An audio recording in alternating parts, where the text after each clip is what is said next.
जय श्री राम, हर हर महादेव। स्टोर राकेश में आप सभी का स्वागत है। 8 अगस्त 2026 ट्रिपल एट एनर्जी और कन्या राशि में शुक्र का क्या बड़ा संकेत है, इसे समझें। 8 अगस्त एक ऐसी तारीख जिसे सिर्फ कैलेंडर की तारीख समझकर नज़रअंदाज नहीं करना चाहिए, क्योंकि आज का तारीख अंक ज्योतिष के नज़रिए से देखा जाए तो 8 की ऊर्जा बहुत प्रमुख रूप से दिखाई देगा, समझ आएगा, महसूस होगा। 8 अगस्त यानी 8 तारीख, 8वां महीना और साल 2026।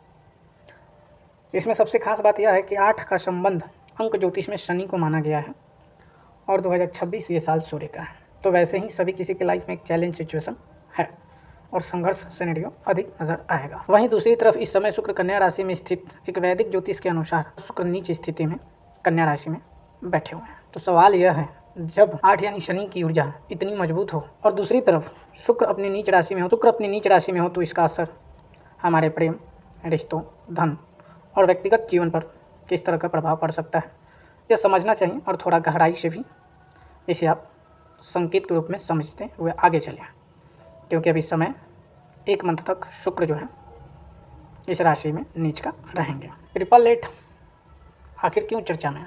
बहुत सारा वीडियो भी बना, आप लोगों ने देखा है। ट्रिपल एट टोटल करके भी क्वेश्चन किया गया है। तो सबसे पहले अगर हम बात करें कि नंबर 8 अंक ज्योतिष के हिसाब से शनि को जोड़ता है पूरी तरीके से। शनि का मतलब सिर्फ परेशानी नहीं है, देरी नहीं है। शनि हमें कर्म और जिम्मेदारी, अनुशासन और वास्तविकता से जोड़ता है। यानी जहाँ हम किसी चीज़ को सिर्फ भावनाओं, आकर्षण के आधार पर देख रहे हैं, वहाँ शनि हमें वास्तविक स्थिति दिखाने का काम भी करता है। जैसे किसी भी चीज़ में सिर्फ आकर्षण और भावनात्मक स्थिति को देख के हमारा डिसीजन होता है और हम उस पर काफ़ी ज़्यादा एक्टिव एनर्जी के साथ काम करते हैं, लेकिन नहीं, शनि हमेशा डेप्थ में सच्चाई को और वास्तविक स्थिति को दिखाने का काम करते हैं। इसलिए 8 का जो ऊर्जा है हमेशा डर के नज़रिए से नहीं, एक पॉजिटिव नज़रिए से देखना चाहिए। कई बार शनि वही चीज़ हमसे दूर करता है जो हमारे लिए लंबे समय में सही नहीं साबित होता है। यह बात आज की तारीख में दिलचस्पी बनता है और इसे समझिए कि कोई भी समस्या आज आ रहा है या आपके जीवन से कोई रिश्ता जा रहा है, तो उसके पीछे आपके कर्म का फल है और शनि आपको इसके बदले में अच्छा रिजल्ट देंगे। तो थोड़ा धैर्य के साथ, मजबूती के साथ आप इस बात को एक्सेप्ट करके अपने लाइफ में आगे बढ़ने का प्रयास कीजिएगा। स्टक मत होना। स्टक होने पे सिचुएशन काफ़ी ज़्यादा डिस्टर्ब हो जाएगा, फिर आप बाहर नहीं निकल पाओगे। अब बात करते हैं शुक्र का प्रभाव। शुक्र यानी विनस, प्रेम संबंध, आकर्षण, रिश्ते, विवाह, सुख सुविधा, कला, सुंदरता और भौतिक सुखों के स्वामी माने जाते हैं। लग्जरियस, आप शब्द को काफ़ी ज़्यादा अपने आसपास देखना, सुनना, और इसी पे आजकल चर्चा चल रहा है। तो हाँ, वही शुक्र है। यह शुक्र आपको पूरी तरीके से एक अच्छा ज्ञान का भी अनुभव देते हैं। सिर्फ शुक्र लग्जरी या सुंदरता का कारक ही नहीं है, एक अच्छे ज्ञान, रहस्यमयी विषयों का भी भोग कराते हैं। लेकिन जब शुक्र कन्या राशि में आता है तो वैदिक ज्योतिष में इसे शुक्र की नीच स्थिति माना जाता है। इसका मतलब बिल्कुल यह नहीं कि हर व्यक्ति के जीवन में कोई बुरा परिणाम ही आएगा। कुंडली में शुक्र की वास्तविक स्थिति, भाव, दृष्टि, युति और दशा, ये सब चीज़ बहुत ही महत्वपूर्ण होता है। इसे देखने के बाद आप इस बात को पूरी तरीके से एक्सेप्ट करें, यानी अपने चार्ट को समझना होगा, फिर इसका पॉजिटिव या नेगेटिव सिचुएशन एक्सेप्ट करना होगा। लेकिन गोचर के स्तर पर इसका प्रतीकात्मक प्रभाव जो है, यह एक संदेश है जो आपको नज़र आएगा। अब जिस जातक के जीवन में शुक्र का नीची स्थिति ऑलरेडी कुंडली में हो, इस समय उन्हें तकलीफ होगा, थोड़ा दिक्कत होगा, परेशानी होगा। संबंधों में भ्रमण का विषय हो सकता है, विवाद हो सकता है, रिश्ते टूट सकते हैं, छल हो सकता है, धोखा हो सकता है, अचानक कोई छोड़ के आपको जा सकता है। 2 साल, 4 साल, 5 साल आपके साथ रिश्ते में है और पता चलेगा कि सामने वाला चीट कर गया। हाँ, ये होगा। यही शुक्र अगर मजबूत है तो आपके रिश्ते को एक नया शुरुआत, नया सफ़र, वैवाहिक जीवन तक का सफ़र करा देंगे। रिश्ते में जितना ज़्यादा विश्वास और भावनात्मक स्थिति और संबंधों पे महत्वपूर्ण विषय की तरह और अपने मन में बिना छल की तरह अपने रिश्तों से प्रेम करते हैं, तो सच मानिए ये रिश्ता आपका एक नया सफ़र का शुरुआत करेगा।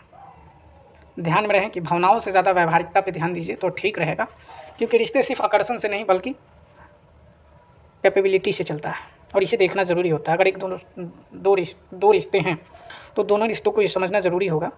सिर्फ अपना ही समझना ज़रूरी नहीं है कि मैं जैसा चाहूँ वैसा हो या मेरी जो इच्छा हो वही पूरा हो, क्योंकि 2 रिश्ते जब एक साथ आते हैं तब आपका कोई भी सपना पूरा भी होता है। तो इस बात को ध्यान में रखना है। यहाँ पे जो भी आप प्लानिंग कर रहे हैं, सिर्फ पैसे पे फोकस नहीं करना है, सब चीज़ को देख के पैसे पे फोकस करते हुए प्लान को एक्सेप्ट कीजिए और आगे बढ़िए। जीवन में सिर्फ दिखावा नहीं बल्कि वास्तविक स्थिति वैल्यू भी देखना ज़रूरी होता है। अगर आप किसी से प्रेम कर रहे हैं या आप अपने करियर के एकदम स्टार्टिंग पॉइंट पे हैं, तो अभी आप अपने आप से वादा और दावा मत कीजिए कि मुझे फल नहीं मिल रहा है या मैं जिस जीवन साथी के साथ हूँ वो मुझे साथ नहीं दे रहा है।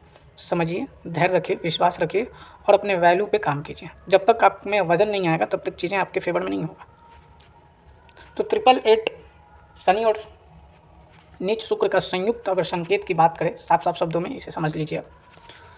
अब दोनों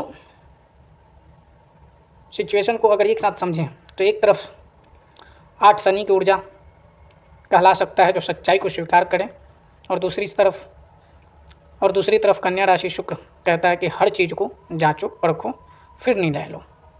समझिए, दोनों प्लैनेट्स का एक संकेत है जो एकदम सिंपल है, सरल है, और इसे समझ के रूल, यानी इस प्लैनेट को रूल को समझ लीजिए। यही रूल है कि सच्चाई को स्वीकार करना होगा और हर चीज़ में जांच परख और सही निर्णय लेने का क्षमता होना चाहिए।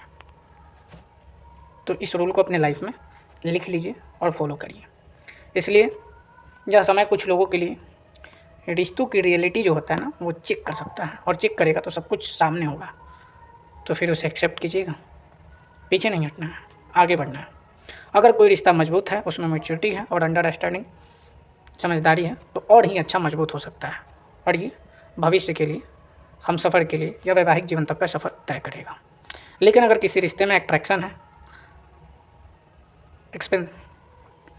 एट्रैक्शन और उम्मीद है या दिखावे पे टिका हुआ है, तो पूरी तरीके से उसका जो कमज़ोर हिस्सा है वो सामने आएगा। जैसे कि अगर कोई आपसे पैसे से जुड़ा है या आपकी सुंदरता से जुड़ा है या सिर्फ मतलब से जुड़ा है, वो गलती बहुत जल्द करने वाला, और वो गलती आपके सामने नज़र आएगा। इसी तरीके से अगर पैसे के मामले में कहें तो जल्दबाजी से बचना है, सही समय पे खर्च कीजिए, दिखावे में खर्च मत कीजिए, जो है उसको पहले मैनेज कीजिए, एक्स्ट्रा है खर्च कीजिए। इस समय सिर्फ इसलिए कोई खरीद या इन्वेस्टमेंट डिसीजन नहीं लेना है क्योंकि आपको वो अच्छा लगता है या चीज़ें अच्छा है या बहुत ज़रूरी है, सिर्फ ऊपरी स्तर से बहुत ज़रूरी है, इस बात पे फोकस लेके डिसीजन नहीं लेना है। वास्तविक स्थिति देख लीजिए, समझ लीजिए, रिसर्च कर लीजिए और फिर आप इस पर डिसीजन लीजिए, तो इसका आने वाले समय में लंबे समय तक फ़ायदा रहेगा। क्या भावनात्मक में आकर पैसा खर्च कर रहे हैं तो ये हर समय आपके फाइनेंशियल सिचुएशन को अनकंफर्टेबल सिनेरियो में ही रखेगा, और बार बार आप यही कहेंगे कि पैसा नहीं है, कमा रहा हूँ, तरक्की नहीं हो रहा है। तो हाँ, क्योंकि पैसा मैनेज करने का तरीका भी आप अच्छे से नहीं समझ पा रहे हैं। प्रेम और रिश्तों पर अगर असर की बात करें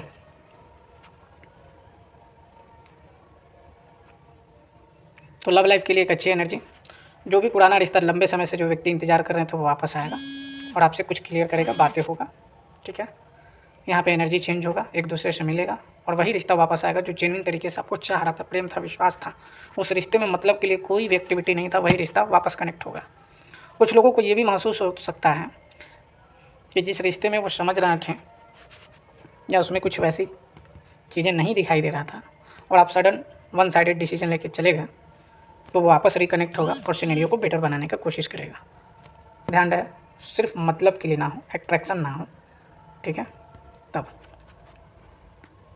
और बार बार आप किसी को याद कर रहे हैं या एनर्जी आप महसूस कर पा रहे हैं, तो समझिए कि वो व्यक्ति आपके लाइफ में आना चाह रहा है या आपसे संपर्क करने की कोशिश कर रहा है, और वह संकेत पूरी तरीके से बहुत जल्द नज़र आने वाला है। तो उम्मीद करते हैं कि आप इस चीज़ को अच्छे से समझे हों, और फिर मिलते हैं हम नेक्स्ट वीडियो में। जय श्री राम।